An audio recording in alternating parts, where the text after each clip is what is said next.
នៅពេលដែលអ្នកទាំងអស់គ្នាឃើញតម្លៃលោតឡើងចុះពីរដងរួចមកហើយពីតំបន់ resistance zone ហើយបន្ទាប់ពីនោះមកមានទម្រង់ទាន rejection មួយបានកើតឡើងប៉ុន្តែបន្ទាប់ពីអ្នកទាំងអស់គ្នាបើកបញ្ជាលក់ sell តម្លៃបែរជា hot clear resistance ទៅលើហើយបុកត្រូវ SL ទៅវិញហើយភ្លាមបន្ទាប់ពីនោះទើបតម្លៃចាប់ផ្ដើមធ្លាក់ចុះមកក្រោមយ៉ាងគំហុកមើលទៅដូចជាសោកស្ដាយណាស់មែនទេប៉ុន្តែវាមិនមែនជារឿងចៃដន្យនោះឡើយនេះហើយគឺជាវិធីដែលទីផ្សារដំណើរការនៅពេលដែលវាដេញតាមរកសាច់ប្រាក់បំណុលឬសាច់ប្រាក់បង្វិល liquidity ជាង 80% នៃអាជីវករលក់រាយ retail traders បានជួបប្រទះការខាតបង់មិនមែនមកពីយុទ្ធសាស្ត្ររបស់ពួកគេខុសនោះទេ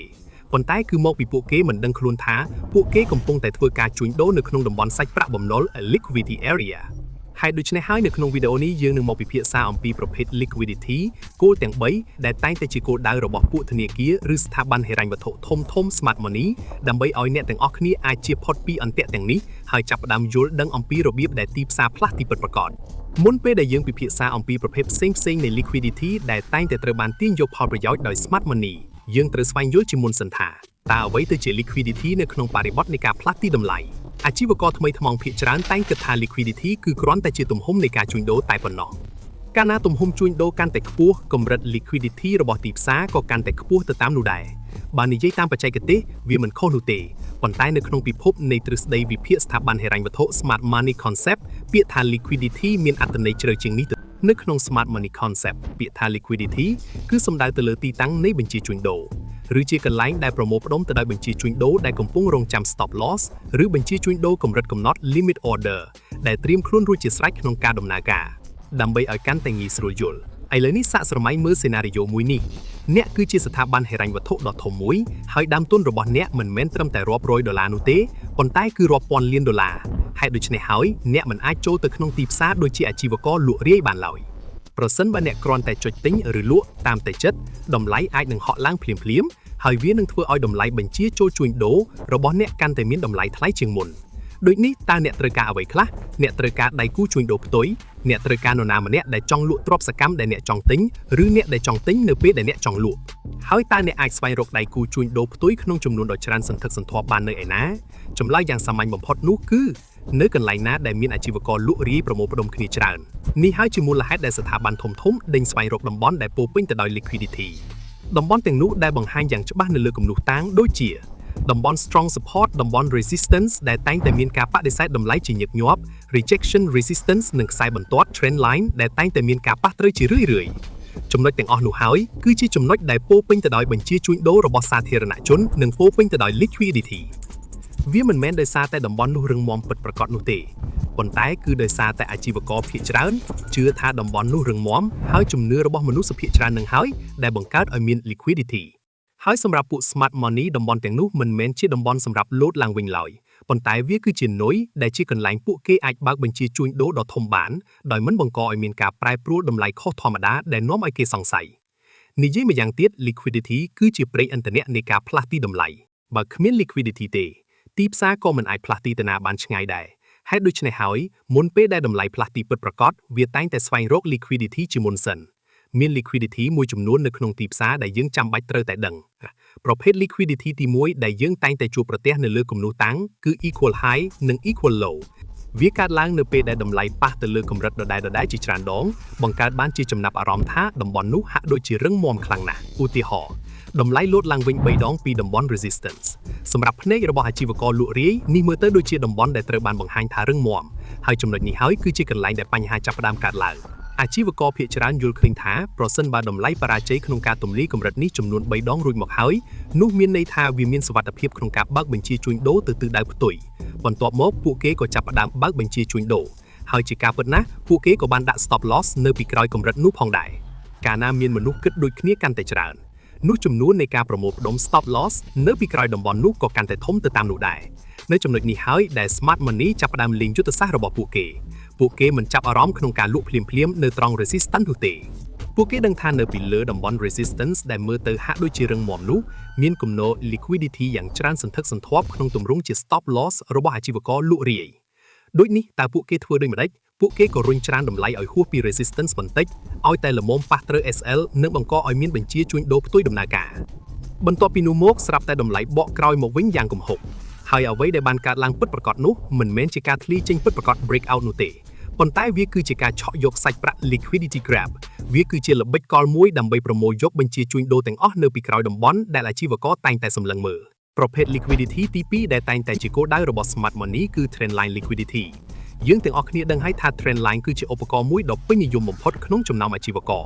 នៅពេលដែលតម្លៃប៉ះត្រូវ trendline ជាច្រើនដងអាជីវករជាច្រើនជឿជាក់ថា trendline នោះគឺមានប្រសិទ្ធភាពពិតប្រាកដកាលណាតម្លៃលោតចេញពីវាកាន់តែច្រើនដងជំនឿចិត្តរបស់ពួកគេក្នុងការបើកបញ្ជីជួញដូរស្របតាមទិសដៅរបស់ trendline ក៏កាន់តែធំទៅតាមនោះដែរហើយជាការពិតណាស់ជំនឿចិត្តនោះវាតែងតែមកជាមួយកញ្ចប់បន្ថែមមួយនោះគឺ stop loss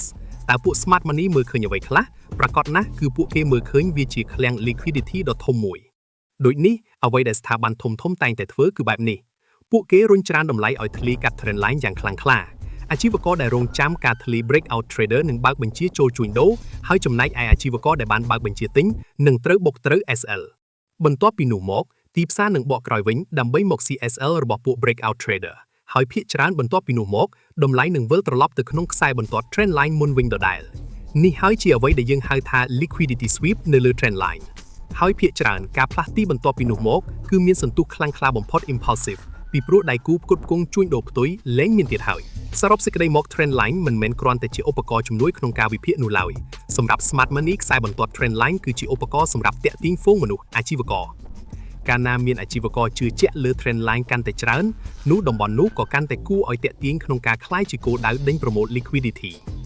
ដូចនេះក្នុងនាមជាអាជីវករដ៏ឆ្លាតវៃ smart trader ភារកិច្ចរបស់យើងមិនមែនគ្រាន់តែគូសខ្សែបន្ទាត់ trend line ហើយសង្ឃឹមថាតម្លៃនឹងលោតឡើងវិញនោះទេប៉ុន្តែគឺត្រូវស្វែងយល់ពីអ្វីដែលកំពុងកើតឡើងនៅពីក្រោយខ្សែបន្ទាត់នោះប្រភេទ liquidity ទី3នេះតែងតែត្រូវបានរំលងចោលបើទោះបីជាវាជាគោលដៅដែលត្រូវបានគេដេញប្រមូលញឹកញាប់បំផុតមុនពេលដែលការផ្លាស់ទីតម្លៃដ៏ធំចាប់ផ្ដើមឡើងក៏ដោយវាមានឈ្មោះថា internal range liquidity សាកស្រមៃមើលថាតម្លៃកំពុងតែផ្លាស់ទីទៅជំហៀង sideways ដោយគ្មាននិន្នាការឡើងច្បាស់លាស់ហើយក៏គ្មាននិន្នាការចុះច្បាស់លាស់ដែរអាជីវករហៅសកម្មភាពបែបនេះថាជាការប្រមូលផ្ដុំកម្លាំង consolidation នៅក្នុងចន្លោះ range នេះមានអាជីវករជាច្រើនដែលបើកបញ្ជាជួញដូរដោយផ្អែកលើការលោតឡើងចុះតិចតួចទិញ buy នៅខាងក្រោមនិងលក់ sell នៅខាងលើពួកគេក៏បានដាក់ stop loss នៅខាងក្រៅដែនកំណត់នៃចន្លោះតម្លៃនោះផងដែរអ្វីដែលកើតឡើងនោះគឺរាល់ចុងសងខាងនៃចន្លោះតម្លៃនោះនឹងក្លាយទៅជាឃ្លាំងផ្ទុក liquidity ហើយកាលណាតម្លៃស្ថិតនៅក្នុងចន្លោះនោះកាន់តែយូរនោះចំនួនបញ្ជាជួញដូរក៏កាន់តែគោលើគ្នាច្រើនដែរនោះហើយជាមូលហេតុដែលមុនពេលទីផ្សារជ្រើសរើសទិសដៅពិតប្រាកដ smart money ភាគច្រើននឹងរុញច្រានតម្លៃឲ្យចេញពីជំហៀងណាមួយនៃចន្លោះតម្លៃនោះឧទាហរណ៍ដូចជាការទម្លាយ resistance ដើម្បីអន្ទាក់ពួក breakout trader និងបោះសម្អាត SL ចោលរួចហើយទើបតម្លៃបត់ត្រឡប់មកក្រោយវិញហើយទម្លាយទៅជំហៀងម្ខាងទៀតក្នុងគោលបំណងឆក់យក liquidity ទី2លុះត្រាតែ liquidity ទាំងអស់ត្រូវបានប្រមូលយកអស់ហើយទើបទីផ្សារផ្លាស់ទីទៅតាមនិន្នាការចម្បងពិតប្រាកដនេះហើយជាអ្វីដែលត្រូវបានគេស្គាល់ថាជា double liquidity sweep និង double sided stop hunt ហើយរឿងទាំងអស់នេះគឺជារឿងធម្មតាបំផុតដែលតែងតែកើតឡើងមុនពេលមានការហក់ឡើងខ្លាំងឬសូម្បីតែមុនពេលដែលទីផ្សារការពិតប្រាកដចាប់ផ្ដើមឡើងឥឡូវនេះអ្នកទាំងអស់គ្នាដឹងហើយថា liquidity មិនមែនគ្រាន់តែជាតួលេខឬទំហំជួញដូរនោះទេប៉ុន្តែវាគឺជាតំបន់ចិត្តសាស្ត្រដែលជាកន្លែងអាជីវករលក់រាយប្រមូលផ្ដុំគ្នាហើយពួក smart money ចូលមកជួញដូរដោយស្ងាត់ស្ងៀម equal high equal low trend line រហូតដល់តំបន់ sideways ទាំងអស់នោះសុទ្ធតែអាចក្លាយជាអន្ទាក់ប្រសិនបើយើងមិនយល់អំពីបរិបទរបស់វាដូចនេះចាប់ពីពេលនេះតទៅកុំប្រញាប់ប្រញាល់ចូលផ្សារជួញដូរគ្រាន់តែដោយសារតែឃើញតំបន់នោះមើលទៅហាក់ដូចជារឹងមាំឲ្យសោះប៉ុន្តែត្រូវរងចាំរហូតដល់ liquidity ត្រូវបានប៉ះត្រូវជាមុនសិនរួចទើបសង្កេតមើលប្រតិកម្មរបស់តម្លៃអូខេប្រសិនបើអ្នកនៅតែបន្តទស្សនាវីដេអូនេះរហូតដល់វិនាទីនេះនោះមានន័យថាអ្នកគឺជាប្រភេទអាជីវករដែលស្រេកឃ្លានការយល់ដឹងពិតប្រាកដមិនមែនគ្រាន់តែរងចាំតែ signal នោះឡើយអ្នកកំពុងតែបង្កើតគ្រឹះដ៏រឹងមាំមួយហើយគ្រឹះនោះមិនមែនបង្កើតឡើងពីសញ្ញាជួញដូរភ្លាមៗនោះទេប៉ុន្តែគឺកើតចេញពីការយល់ដឹងដ៏ស៊ីជម្រៅអំពីរបៀបដែលទីផ្សារដំណើរការពិតប្រាកដមេរៀនដូចជា liquidity market structure រហូតដល់របៀបគិតរបស់ smart money អាចនឹងមិនធ្វើឲ្យអ្នកទទួលបានប្រាក់ចំណេញភ្លាមៗនៅថ្ងៃនេះនោះទេប៉ុន្តែវាគឺជាគ្រឹះដែលនឹងធ្វើឲ្យអ្នកអាចរស់រានមានជីវិតនៅក្នុងទីផ្សារនេះក្នុងរយៈពេលវែងពីព្រោះនៅខាងក្រៅនោះមានមនុស្សជាច្រើនដែលធ្វើការជួញដូរដោយផ្អែកលើការស្មានតែប៉ុណ្ណោះប៉ុន្តែសម្រាប់អ្នកវិញអ្នកកំពុងតែរៀនអាននៅអ្វីដែលនៅពីក្រោយរាល់ការផ្លាស់ទីរបស់តម្លៃដូចនេះប្រសិនបើអ្នកមានអារម្មណ៍ថាខ្លឹមសារវីដេអូបែបនេះអាចជួយឲ្យអ្នកគិតបានកាន់តែមុតស្រួចនិងមានគោលដៅច្បាស់លាស់ជាងមុនសូមមេត្តាចុចប៊ូតុង like subscribe ម្នាក់មួយផងសង្ឃឹមថាវីដេអូនេះនឹងផ្ដល់នូវអត្ថប្រយោជន៍ដល់អ្នកទាំងអស់គ្នាហើយជួបគ្នានៅមេរៀនបន្ទាប់ទៀត សូមអរគុណ